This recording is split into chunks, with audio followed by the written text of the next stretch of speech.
Bueno, pues es una grata bendición poder iniciar un nuevo libro de la Torá.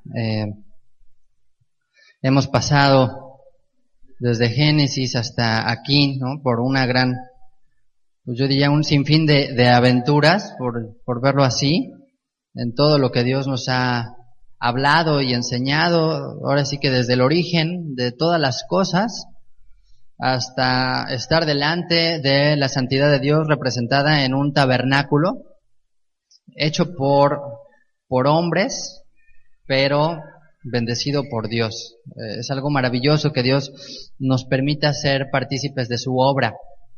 Yo hubiese dado muchísimas cosas por haber estado ahí, por haber sido parte de la construcción de ese tabernáculo, pero tampoco es para desanimarnos ni desalentarnos, sino por el contrario, entender que hoy Dios también está levantando un tabernáculo. Con eso cierra el libro de Éxodo, con el pueblo delante de Dios ante lo que sería la casa del Eterno. Y hoy que vamos a iniciar esta porción que se llama Levítico, vamos a entender que es un libro que va más allá de lo que solemos pensar, que es los sacrificios y todo este derramamiento de sangre y leyes. Es algo que tiene igual el sentido práctico y sigue igual de vigente. Y me gustaría saber de aquí, ¿quiénes han leído este libro? ¿Alguien de aquí ya tuvo esta oportunidad de leerlo completito? Ya algunos quizás lo hemos leído, a lo mejor no sé de aquí quiénes lo han podido estudiar, así totalmente de inicio a fin, quizás por menos, pero sí quiero que sepan que es de los libros junto con Números, pues menos estudiados, ¿no? O sea, es de las porciones de la Torá que menos se estudian, por creer que no tiene tanta aplicación hoy en día. Pero, ¿se acuerdan que yo les hice un comentario que leí de la Mishnah de un rabino que decía que por qué la Torá hace tanto énfasis y por qué dedica tantos capítulos a la construcción del Mishkan y a sus leyes y a todo eso relativo? Dice, eso podría ser solo teoría hoy que eso pues no está en pie, ¿qué relevancia podría tener? Y este rabino comenta que esto es por un principio de salud espiritual, por un principio necesario, que de no hacerse habría áreas de nuestro corazón, áreas de nuestro ser, de nuestro espíritu, que no se ejercitarían jamás. Y les ponía el ejemplo con las matemáticas, que muchas veces en la escuela hicimos ejercicios, cosas que no le encontrabas ningún sentido. Que es más, hasta el día de hoy te puedo decir que quizás nunca vayas a hacer una raíz cuadrada, o sea, no llegas al súper o al trabajo o en las pruebas que haces para estar en una empresa, no te hacen muchos de los ejercicios que solemos hacer o hicimos. Sin embargo, eso se hace año tras año y grado tras grado y cada vez más difícil para desarrollar estas partes de nuestro cerebro que de otra manera no las trabajaríamos. Entonces, quizás dices, ay, de aquí viene el daño, ¿no? Ahora entiendo por qué no se me desarrolló esa parte del cerebro, porque nunca puse atención a las matemáticas. Espiritualmente nos pudiera llegar a pasar esto. O sea, yo prefiero completar el estudio de la Biblia de principio a fin y decir, bueno, yo no sé exactamente qué me vaya a producir el leer esto, pero sé que si viene de Dios y si yo lo hago de corazón, algo bueno va a tener a mi vida. O sea, no me interesa aprender tanto, pues de qué manera agarraba el cuchillo y le cortaba aquí, y cuánta sangre salía, o sea, eso no. Pero sé que hay otras cosas que al estudiar eso, Dios va a trabajar en mí. Así que si esa es tu disposición también, pues bienvenido. Y si no es esa, no importa, aún como cultura general, aún en el entendimiento de ver cómo se hacía todo esto, Dios también seguramente tendrá mucho para enseñarnos. Entonces, Levítico es un libro que nos habla de la santidad, y eso es algo a lo que todos debemos de anhelar. Si la santidad no es el objetivo de tu vida, dice la Escritura, que sin santidad nadie verá al Señor. O sea, no lo digo yo, lo dice Dios. Ajá. Entonces, eso es algo a lo que todos tenemos que caminar. Y yo siento que también Dios nos está dando una oportunidad única porque creo que no va a haber otra oportunidad en la vida de volver a estudiar esto. Ese es mi sentir. Es decir, difícilmente, si quisiéramos cubrir toda la Biblia, vamos a llegar a darle la vuelta otra vez y llegar a Levítico. Posiblemente solo tengas esta oportunidad en la vida de estudiarlo de manera presencial, verso por verso. Quizás después pues podrás poner algunos CDs, ¿no? Pero es raro, es difícil. Así que yo creo que tenemos que aprovechar esto. Por algo Dios nos permitió llegar a este día, a esta hora, como se le dijo a Esther. Quizás para esta hora llegaste. O sea, quizás para este momento estás aquí justo en este día, a esta hora, en este lugar, en esta situación. O sea, nada es casualidad en la vida. Entonces yo sí creo que estamos ante una oportunidad única de estudiar esto. Podrás ir a otros lugares, pero difícilmente lo estudiarán. Y no lo digo con el sentir de jactarnos, sino más bien de aprovecharlo. Ajá. Entonces, bueno, pues vamos a entrar a ver detalles de este libro. El nombre griego que aparece, el nombre levítico, se toma del griego Leviticon. Los nombres de nuestras Biblias se tomaron de la versión Septuaginta, que es la traducción griega que se hizo unos 200 años antes del Mesías, del Tanaj. Entonces, Levítico significa de los levitas, o sea, referente a los levitas. Y ese nombre puede ayudarnos o no. Puede ayudarnos porque todos tenemos el llamado a ser sacerdotes. Y no nos puede ayudar en el sentido que alguien diga, bueno, si esto es para los levitas, yo no soy de la tribu de Leví. Pero vamos a ver que muchas de las reglas que están aquí no es que sean exclusivamente para los levitas, sino principalmente para la gente que se iba a acercar hacia los levitas. Es decir, que se iba a acercar hacia Dios. Y aquí por supuesto que todos estamos involucrados. El mismo apóstol Pedro dice que somos un pueblo de reyes y también de sacerdotes. En la carta a los Hebreos dice que somos los llamados primogénitos de las naciones. O sea, el sacerdocio original estaba destinado a los primogénitos. Cuando regrese el Mesías, yo creo que va a haber estos dos sacerdocios posiblemente, el de los primogénitos por un lado y el de los levitas para hacer recordatorios y memoriales. Pero en el hebreo se le conoce como Vayikra. Vayikra significa y llamó. El nombre lo toma de las primeras palabras. Cada libro de la Torah se toma de las primeras palabras que aparecen. ¿Se acuerdan por qué se le llama Shemot? Por los nombres, ¿no? Estos son los nombres de los hijos de Israel que entraron a la tierra de Egipto, bueno, todos los nombres, entonces, bueno, pues dijeron los nombres. Y el primer verso dice, llamó el Señor a Moshe, entonces el libro se llama y llamó. Pero yo quiero ver aquí que si esto está escrito hasta hoy, pues sí llamó Dios a Moisés para que escuchara, pero yo podría poner mi nombre aquí y decir, llamó el Señor a Omar o llamó el Señor a todos los que estamos aquí. Porque Dios nos hace un llamado. Entonces, fíjense, el Levítico empieza con un llamado. A un llamado a la acción, un llamado a poner atención, un llamado a hacer. Entonces dice, llamó el Señor. Entonces Dios nos está llamando. Bueno, el autor es evidentemente Moisés, Moshe. Creo que no hay ninguna duda. La fecha estimada es entre el 1447 y el 1444. Entre 1 y 2 años se considera después de que se escribió el Éxodo.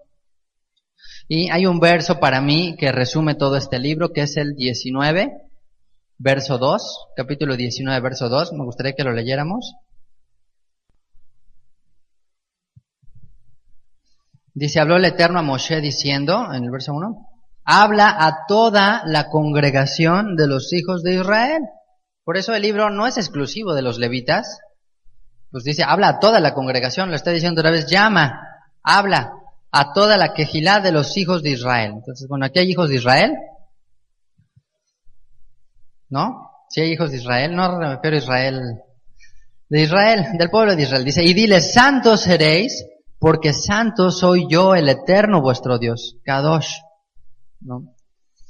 Kadosh, dice, serén Kadoshim, van a ser santos para mí, porque yo soy un Dios santo. Entonces, bueno, pues como el Padre lo es, el Hijo debe ser. Entonces, si el Padre es un Dios santo, dicen, mis hijos también deben de ser santos. Vamos a regresar ahí a la introducción. ¿Y qué nos va a enseñar este libro? ¿Por qué creo que es tan importante estudiar Vayikra? yo creo que principalmente nos va a enseñar cómo vivir agradando a Dios.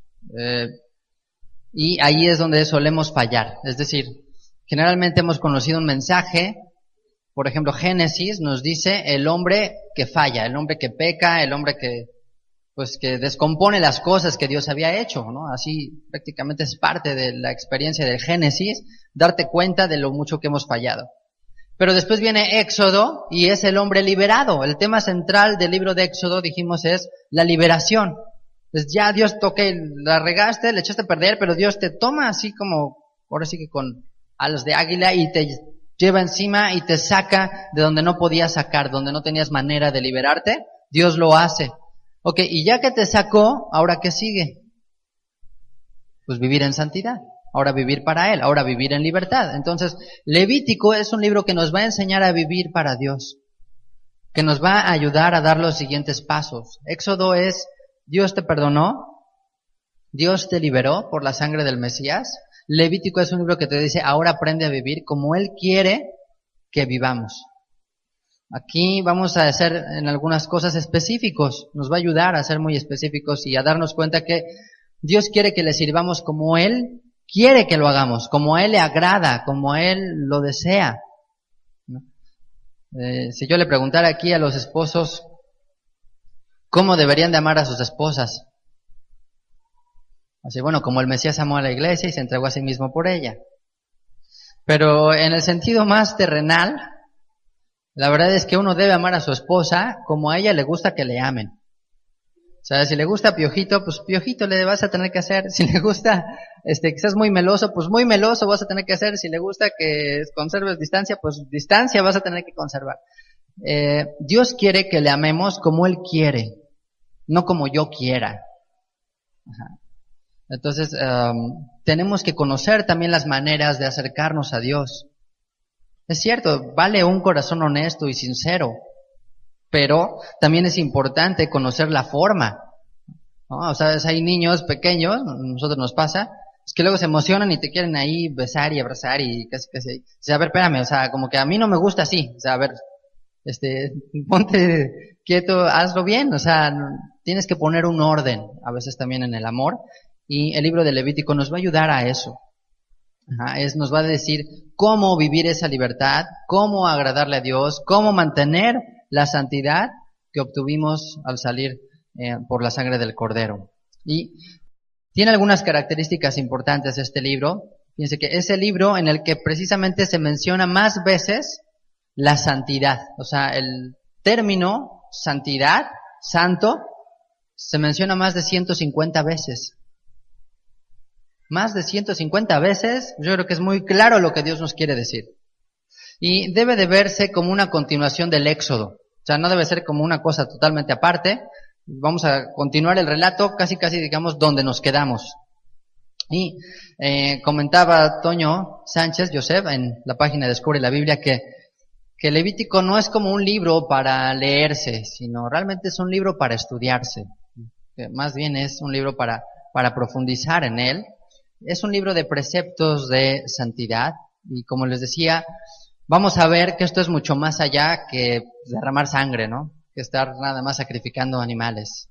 Esa es una idea muy, muy escasa de lo que es este libro, ¿no? Tenemos que ver muchísimo más allá lo que Dios tiene para nosotros. Así que vamos a entrar ahí al capítulo 1, al verso 1 y espero que nos dé tiempo de estudiar los capítulo 1 y capítulo 2. Nada más les voy a leer lo que dice aquí.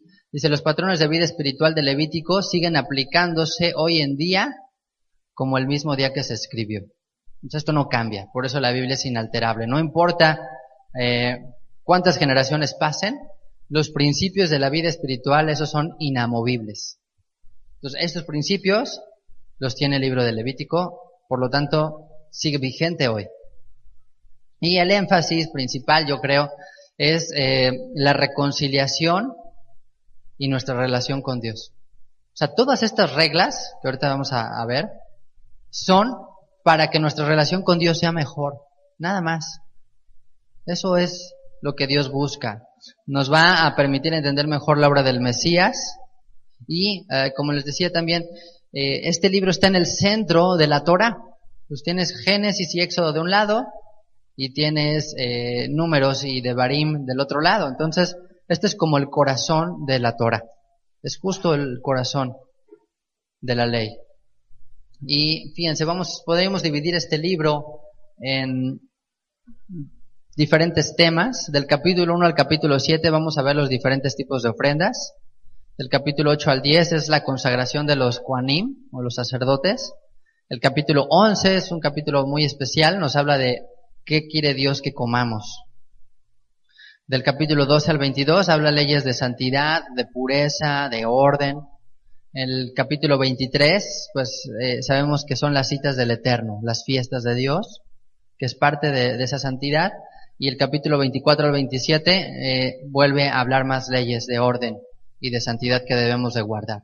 Entonces, todo esto yo espero que al final de este libro nos ayude a encontrar una mejor armonía unos con otros, a poder llevar una vida más acorde a lo que todos deseamos, que es reflejar al Mesías en todo lo que hacemos. ¿Okay? Entonces, bueno, vamos a entrar ahí al capítulo 1.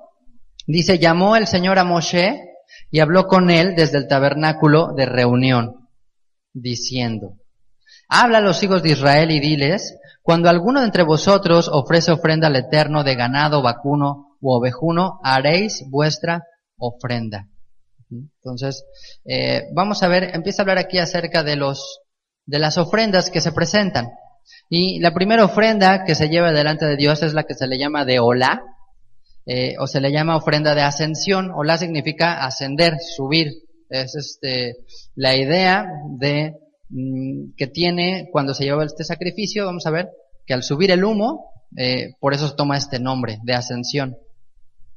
Y es muy importante cuando ya estamos en este tema de las ofrendas, que no todos los pecados eran tratados por las ofrendas. Es decir, había cierto tipo de pecado del cual no había provisión. O sea, el mismo libro de Levítico no nos dice, bueno, ¿sabes qué? Si cometes tal pecado de muerte, asesinaste a alguien, lleva 2 corderos, 3 vacas y 2 palominos y ya no pasa nada. No trata con eso. O sea, hay cierta, tiene esta, no dificultad, pero sí esta característica, esto que es muy importante entender. Porque en sí la Torá, podríamos ver, y a través del libro de Levítico, 2 tipos de leyes. Una es la del orden ritual, que es la que tiene que ver con todas estas ofrendas, que es cómo me voy a reconciliar con Dios, cómo me voy a acercar con Dios. Pero hay otra parte que es la ley como tal, que son leyes, que son más bien de carácter jurídico o de carácter penal, que tratan con un castigo. Entonces la ofrenda busca una reconciliación, pero la ley busca que se haga justicia. Y tenemos un ejemplo en nuestros días hoy. O sea, si tú matas a alguien y la familia de la persona que sufrió la pérdida te dice, no importa, yo te perdono. Yo creo en Dios, yo creo que hay que amarnos unos a otros, no importa, yo te perdono. Y esa persona se arrepiente también dice, ¿sabes qué? De todo corazón, híjole, sí, no, pues la regué. Ok. No quiere decir, entonces, que las leyes del hombre no hagan nada. ¿Estamos de acuerdo? O sea, va a llegar la policía y va a tomar a ese hombre y lo va a llevar a la cárcel. Y aunque le diga, pero es que ya me perdonó, es que yo ya me arrepentí de corazón. ¿Tú crees que va a decir el policía o el... Ah, sí, cierto, tienes razón, no importa. No importa, es más, a ver, todos los que han matado aquí, levanten su mano y entonces, ¿quién se arrepintió de corazón? Yo. ¿Ya los perdonó a las familias? Sí. Todos salgan libres, no pasa nada. ¿Sería eso congruente hasta cierto punto? ¿Se nos haría lógico? No sería lógico, porque lo que la ley demanda es justicia. Pues una persona que llega a transgredir ciertos mandamientos se encuentra bajo la ley, no llega a alcanzar el estándar para librarse de ella. Entonces se encuentra bajo la ley. Entonces las ofrendas no tratan con ciertos pecados. Vamos a ver que todos los pecados que son llevados son prácticamente por hechos involuntarios, por ignorancia, porque lo hice sin querer queriendo. Porque pues bueno, ya no había manera de darte cuenta. Antes lo hiciste, fallaste y ahora había una compensación. Entonces los pecados intencionales o de este tipo que eran de muerte no eran tratados o cubiertos por este sistema de ofrendas y de sacrificios. ¿Qué era lo único que podía salvar a una persona así? En el ámbito legal, prácticamente nada. O sea, si hoy tú robas un banco, aunque seas creyente, aunque te sepas la Torá de memoria, te meten a la cárcel. Aunque en la cárcel te arrepientas, el que te arrepientas en ese momento no sales de inmediato. Yo tuve la oportunidad de ir durante varios meses, en varias ocasiones, a acompañar a un grupo y también a compartir en las cárceles. Y a mí me preguntaba un día alguien, una persona, ¿por qué si ya me arrepentí, por qué Dios no me saca? O sea, yo reconozco, dice, yo hice mal, la regué, robé unas cosas, estoy pagando eso. Dice, ya llevo unos años aquí, ya tengo muchos años de cristiano, ¿por qué Dios no me saca? O sea, ¿por qué? ¿Por qué tengo que pagar algo que el Mesías ya pagó por mí? ¿Les parece interesante esa pregunta? ¿Qué le dirían a una persona? Estás ahí en la cárcel, estás sentado y te diría, a ver, oye, ¿por qué no me saca Dios? O sea, ¿por qué ya me arrepentí? O sea, sé que sí hice mal. Dice que el Mesías murió por mí y Él pagó por mí. ¿Por qué no salgo de la cárcel? ¿Por qué no entienden estos hombres que me están cuidando? Pues que ya murió alguien por mí. Y yo le decía, porque finalmente Dios no está por encima de su propia ley. Es decir, Él mismo estipuló estas reglas que hay que cumplir. Y pues la justicia hay que cumplirla. Entonces le digo, yo no sé si lo que te estás tú pagando en cuestión del hombre sea justo o no. O sea, si sea congruente o equitativo lo que ya pasaste con lo que hiciste. O sea, pues ahí ya es muy ambiguo, ya sería muy difícil decir, oye, me robé poquito y yo estoy pagando mucho, no lo sé. Dije, pero lo que sí te digo es que pues necesitamos hacer justicia. Y es por eso que tú estás aquí y es por eso que Dios no te ha sacado también. Es cierto, el Mesías te libró, el Mesías te perdonó. Y el día que tú estés delante de Dios, eso no te va a ser tomado en cuenta. Pero no podemos saltarnos la ley. El Mesías no se saltó tampoco la ley. Si el Mesías él mismo hubiese hecho alguna transgresión de la cual se hubiese hecho meritorio de hacer algún pago o alguna deuda, hubiese adquirido alguna deuda, por ejemplo, con el Imperio Romano, él lo hubiera pagado por eso. No con los judíos, con los romanos. Entonces, Levítico, vamos a ver que es importante porque nos va a ayudar a acercarnos a Dios cuando pecamos involuntariamente. Pero, el sacrificio del Mesías no solamente cubre o llena las ofrendas estipuladas en Levítico de pecados no intencionales, sino que va más allá. Por eso su sacerdocio no viene por el orden de Aarón, viene por el orden de Melquisedec, para enseñarnos que esto está más grande que esto. Por supuesto que lo llena y no lo hace obsoleto por eso. Simplemente dice que va más allá, donde la ley no puede llegar, la gracia llega ahí. Por eso dice que cuando la ley vino, abundó el pecado, pero que cuando abundó el pecado, sobreabundó la gracia. Entonces, esas partes del Levítico que no son cubiertas por los sacrificios hechos por animales, son cubiertos por el Mesías. Pero tampoco quiere decir que uno sustituya al otro.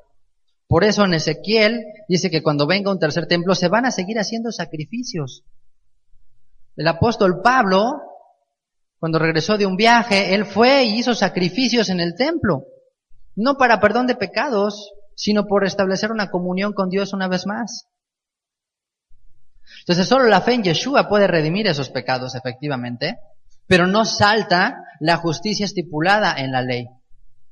O sea, muchas veces le hemos librado, deberíamos quizás de estar en la cárcel o estar muertos o estar no sé en dónde. Y eso es gracia, o sea, eso ya es un motivo más de agradecerle. Pero si tuviésemos que pagar por algo que de acuerdo a la justicia de la ley tuviéramos que hacer, no podemos decir que Dios es injusto. Simplemente Él está actuando conforme a sus mismos principios. Entonces el sistema de sacrificios no era para establecer castigo, sino para mantener y para reparar una relación con Dios. Y Pablo vio en el sacrificio del Mesías un sistema superior a estas ofrendas y a esta ley. Por eso dice que por él es la propiciación. O sea, él es ese sacrificio propicio que llena, que hace como un corbán para nosotros, a nuestro favor. Uh-huh. Y bueno, el libro de Levítico no es el único libro que habla de esto. Ya había antecedentes de otros sacrificios, de este tipo de restablecimiento. ¿Quién creen que fue el que hizo el primer sacrificio? ¿En dónde está estipulado? Antes todavía de Abel. Pues Dios fue el primero que mostró el ejemplo de restaurar una relación por un pecado que se cometió. En este caso, el de Adán y Eva. El sacrificio no lo hizo Adán, no agarró a Adán y dijo, bueno, órale yo. Él se puso hojas, ¿se acuerdan? Para taparse. ¿Pero qué hizo Dios? Sacrificó un animal y los cubrió. Y ese fue el primer sacrificio. Y si nos vamos todavía más atrás, dice el apóstol Pedro que el Cordero de Dios, el cual fue inmolado aún antes de la fundación del mundo. Entonces, en el plan de Dios, el primer sacrificio fue el del Mesías, hecho cuando todavía ni existía nada. Todavía no nacía esto. Entonces, ahí viene el sistema de sacrificios. O sea que los sacrificios son tan antiguos como la tierra misma. No nos debería ni de asustar, ni de sorprender. Después, efectivamente, viene el sacrificio hecho para cubrir a Adán. ¿Para qué? Para restablecer una relación otra vez con Adán y con Dios. Pero si se fijan, Dios dijo, ok, yo te cubro, yo te perdono, pero no por eso él dijo, bueno, ¿sabes qué? No pasa nada, vuélvete a meter al jardín del Edén. No pasa nada. Dijo, no, ¿sabes qué? Es que yo te dije que el día que esto hicieras ciertamente morirás, pues sabes que ahora vas para afuera. Y bueno, tenemos toda la certeza de que Adán está en presencia de Dios, pero no por eso lo regresó. Entonces esto nos hace ver que el pecado trae consecuencias y fuertes, muy fuertes, ¿no? Leía un ejemplo, alguien que decía que le digas a un niño, mira, agarra un plato y tíralo, pum, se rompió. Sí, ¿verdad? Sí. Pídele perdón. Dice, perdón. Si se volvió a pegar, no, pues no. Dice, ¿ya ves? Pues es lo mismo, cuando pecamos es igual. Sí te perdono, pero el plato no se va a pegar solo.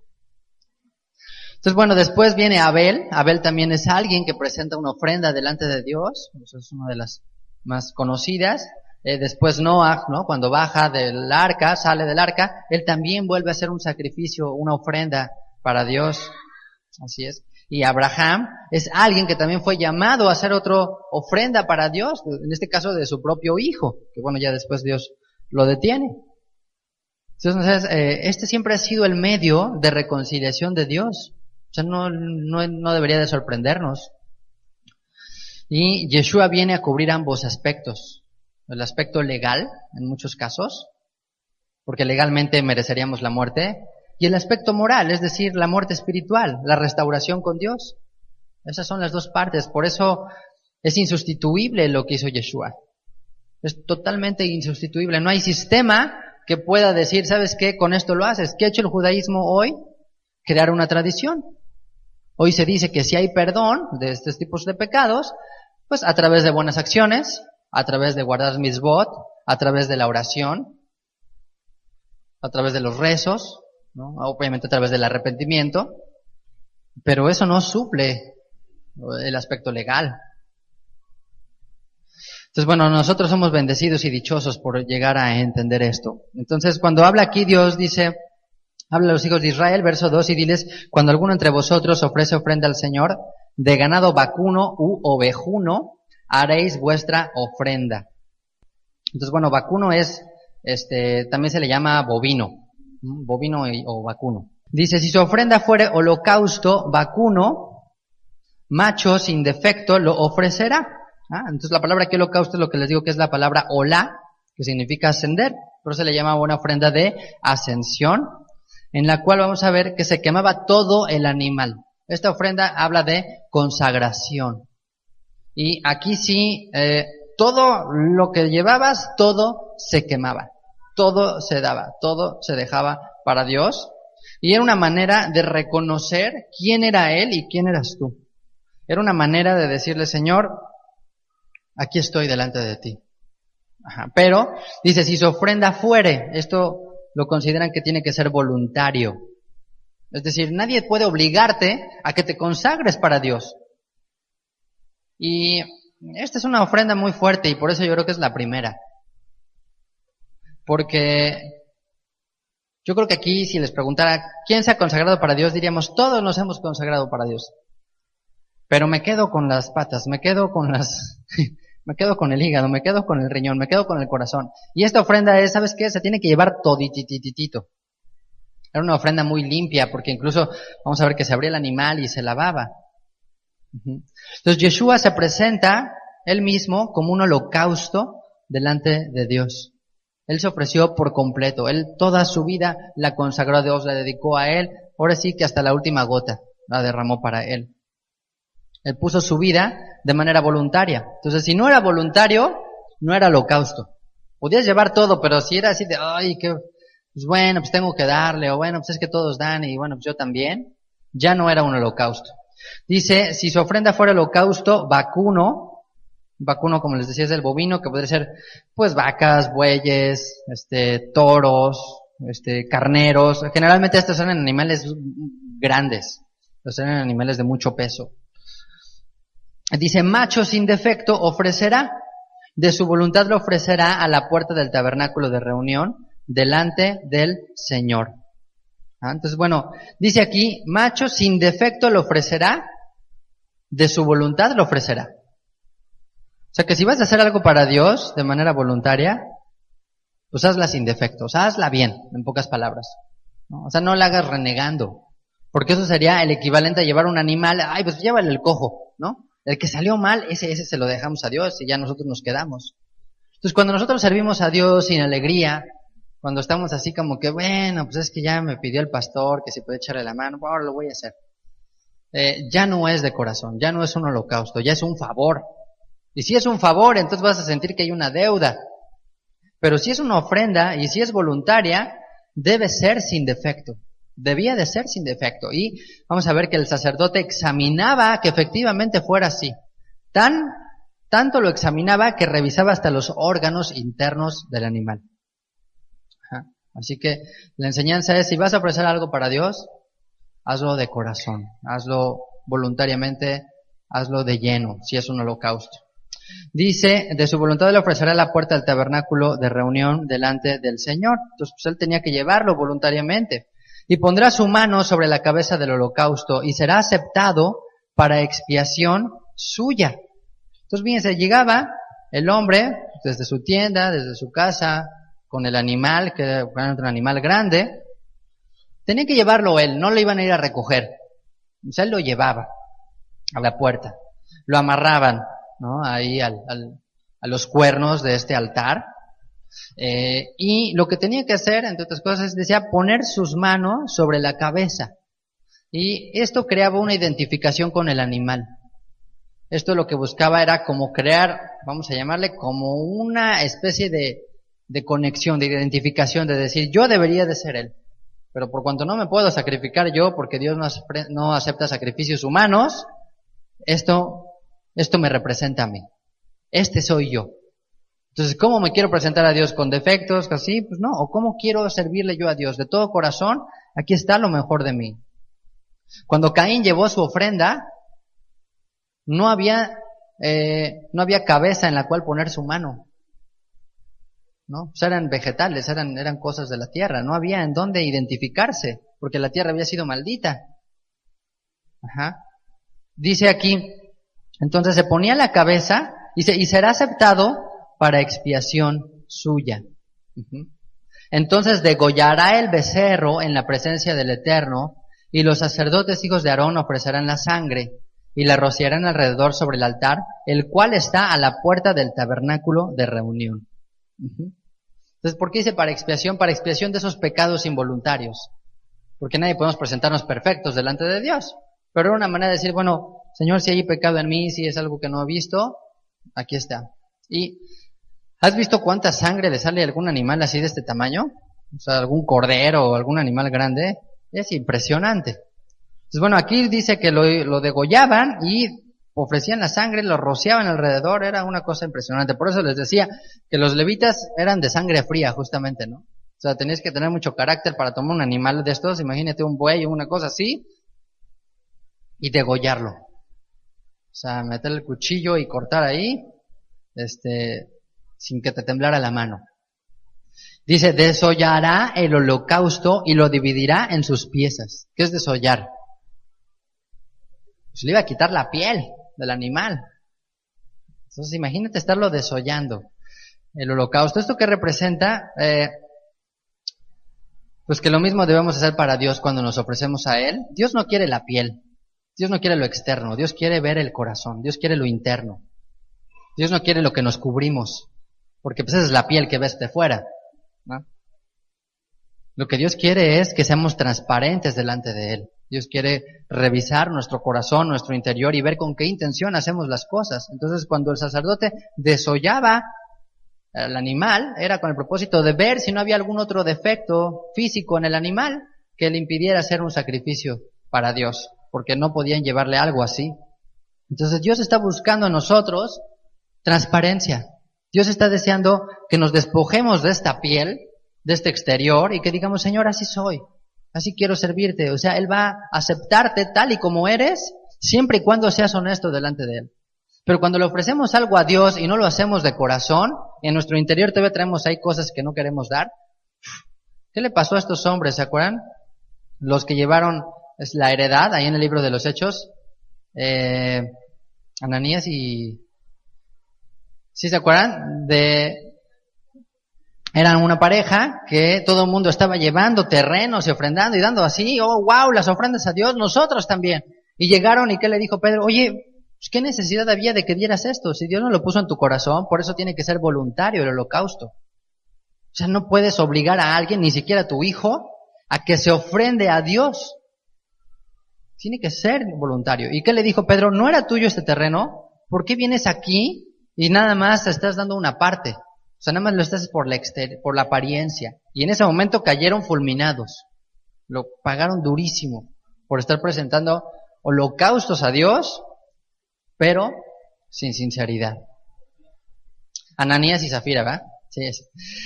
Verso 7 dice, y los hijos del sacerdote Aarón pondrán fuego sobre el altar y compondrán la leña sobre el fuego. Era una chambota la de los sacerdotes. Dice, luego los sacerdotes hijos de Aarón acomodarán las piezas, la cabeza y la grosura de los intestinos sobre la leña que está sobre el fuego que habrá encima del altar. Dice, la cabeza, los intestinos, todo, la grasa, la lavará y lavará con agua los intestinos y las piernas. Entonces, hacía como que como que examinaba los órganos, los intestinos, las vísceras, entonces y luego los lavaba con agua, o sea, lo que le iban a presentar a Dios tenía que ser limpio. Ajá. Dice, el sacerdote hará arder todo sobre el altar, todo lo quemaba. Holocausto es, por eso dice, es algo que asciende, ofrenda encendida de olor grato para el Señor. Les había comentado, ¿no? Que en el Talmud dice que sucedió un milagro cuando se presentaban estas ofrendas en el altar, que dice que el humo siempre subía, llegaba hasta el cielo, aunque hubiese aire, no se desviaba el humo.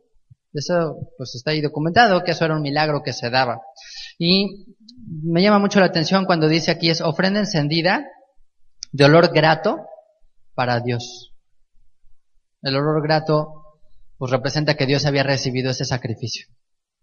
Que Dios decía, me complace esto que se hizo, ¿no? Estoy contento de ver que dan de corazón. Entonces no importaba la cantidad, lo que importaba es cómo se diera, con qué corazón se diera. Entonces, como les decía, la característica del holocausto es que era voluntario, que era así algo de corazón, algo que te nacía, no era algo que tenían que avisar ni anunciar, era algo que cada quien llevaba de todo corazón. ¿Por qué? Porque Dios no veía solamente el animal, que efectivamente pues, no tuviera esos defectos físicos, sino que realmente lo que veía Dios, fíjense lo que dice en Génesis 4, verso 4 y 5. Y ahí ustedes díganme, ¿qué es lo primero que vio Dios cuando presentaron ofrendas? Acompáñenme, Génesis, Bereshit 4:4, ¿estamos ahí? Dice, y Abel trajo también de los primogénitos de sus ovejas, de lo más gordo de ellas. Y bueno, no hay aquí como que una evidencia, o bueno, por lo menos que diga que Dios les exigió esto, sino simplemente nos relata esto. Y dice el verso 4, ahí en la parte B, dice, miró el Señor con agrado a Abel y a su ofrenda. O sea, primero vio a Abel y ya después vio la ofrenda. Así siempre es Dios. Primero ve tu corazón y ya después ya ve lo demás. ¿Cómo es un padre cuando ve que su hijo se esfuerza en algo?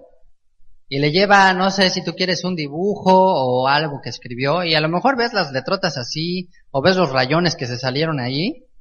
Tú ves el esfuerzo que hizo y eso te complace. Eso te alegra, ¿no? Lo mismo yo creo que hace Dios. Cuando ve que lo hacemos de corazón, Él se agrada en ti. Dice, miró a Abel y a su ofrenda. Y ven el verso 5, pero no miró con agrado ¿a quién? Primero dice a Caín y a la ofrenda suya. Y se ensañó Caín en gran manera y decayó su semblante. Entonces lo primero que vio Dios fue el corazón de ellos. El corazón de Abel y el corazón de Caín. Ya la ofrenda en sí, lo que se lleva es una consecuencia del corazón. Es una consecuencia en la medida de las posibilidades de cada quien. Y volviendo aquí a Levítico, dice el verso 10, si su ofrenda para holocausto fuere del rebaño, de las ovejas o de las cabras, macho sin defecto lo ofrecerá, ¿no? Entonces esta es otra opción que se tenía, una era vacuno, otra era del rebaño. Esta es la opción 2. Dices, bueno, ¿sabes qué? No tengo así un animal tan grande o no puedo, lo que sea. Bueno, dice el verso 10, si su ofrenda fuera el holocausto del rebaño, animales más pequeños, de las ovejas o de las cabras, macho sin defecto lo ofrecerá. Ajá. Entonces, era importante esto porque el macho, como hoy en día, suelen ser más caros, ¿no? Si tú vas a comprar un animalito de estos, suelen ser más caros porque pues son los que se utilizan para la reproducción, ¿no? Utilizan el famoso semental o uno de estos animales y esos los demás. Entonces a nosotros nos llegó a pasar, ¿no? Cuando hacíamos la selección del cordero de pesa, que decían, tengo 50 ovejas, pero todas son hembras, ¿no? Si no tienes uno macho, sí, pero ese está guardado y ese no lo vendo. Oye, pero bueno, pues en cuanto no, es que nada más tengo 2 y este está aquí, o sea, es más difícil. Y aquí Dios dice, ¿sabes qué? Si vas a llevar de tu rebaño, que sea el macho y sin defecto. O sea, que sea algo que te cueste, si lo vas a hacer de corazón. Y esa es una manera de ver que es de corazón. Entonces eso significaba que te iba a costar. Dice el verso 11, y lo degollará al lado norte del altar delante del Señor. Los sacerdotes hijos de Aarón rociarán su sangre sobre el altar alrededor. Lo dividirán en sus piezas, con su cabeza y la grosura de los intestinos. Y el sacerdote las acomodará sobre la leña que está sobre el fuego que habrá encima del altar. Y lavará las entrañas y las piernas con agua. Y el sacerdote lo ofrecerá todo. Y hará arder sobre el altar. Holocausto es ofrenda encendida de olor grato al Señor. Igual, todo lo quemaban, o sea, no quedaba nada. Había otras que vamos a ver después que sí se comía, sí se participaba de ellas. Y aquí no. Dice el verso 14, otra opción, la tercera. Si la ofrenda para el Señor fuera holocausto de aves, presentará su ofrenda de tórtolas o de palominos, ¿no? Entonces, bueno, la tórtola es similar a una paloma, pero es como más chiquita, ¿no? Es como que más ligerita. ¿Y por qué creen que Dios daba 3 opciones? ¿Por qué podía ser ganado vacuno, o vino, o del rebaño, o aves? ¿Por qué no una y ya? Por la cuestión económica, está dura la crisis, dices. Exactamente, porque para que no hubiera pretexto, de alguna manera. O sea, efectivamente, pues la tórtola o el palomino, pues era el animalito, más sencillo, pues más económico, vamos a llamarlo así. Era la ofrenda más pequeña, que el animalito pues era más chiquito, ¿no? Que se podía llevar. Entonces, aún una persona muy pobre podía llegar a ofrecer esto. O sea, ya el que dijera, no me alcanza ni para una tórtola o un palomino en toda mi vida, es si de plano algo estás haciendo mal, estás administrando mal. Entonces, por eso se daban estas 3 opciones. Dice, y el sacerdote ofrecerá sobre el altar y le quitará la cabeza y hará que arda en el altar y su sangre será exprimida sobre la pared del altar. Y le quitará el buche y las plumas, lo cual echará junto al altar hacia el oriente en el lugar de las cenizas. y la henderá o como que la dividirá por sus alas o la abrirá por sus alas, pero no la dividirá en dos, o sea, no la va a separar toda, nada más como que la abría así en el interior. Dice, y el sacerdote la hará arder sobre el altar, sobre la leña que estará en el fuego. Holocausto es, ofrenda encendida de olor grato para el Señor. Así que Dios se complacía por igual. O sea, Dios se complacía por igual. No importaba si fuera un buey, si fuera un carnero, así un animal impresionante, o si fuera una palomita así chiquitita y que llegaban ahí, la sacaban casi de la bolsa y decían, aquí está. No importaba. Lo que importaba era el corazón con el que se hacía. Lo que importaba es que realmente fuera sin defecto, con la intención de decir, Señor, si te voy a dar algo, lo voy a hacer de todo mi ser. No voy a estar murmurando de los demás, no voy a estar quejando, no voy a estar pidiendo que ya no me toque, ya no voy a hacer eso. Si lo hago de corazón. Si no, mejor no lo hago. Si no, mejor no presentes ofrenda, porque Dios no la está exigiendo. Recuerden, esto es totalmente voluntario. Entonces, bueno, pues esto es para reflexionar mucho acerca del holocausto. El holocausto representa esa consagración.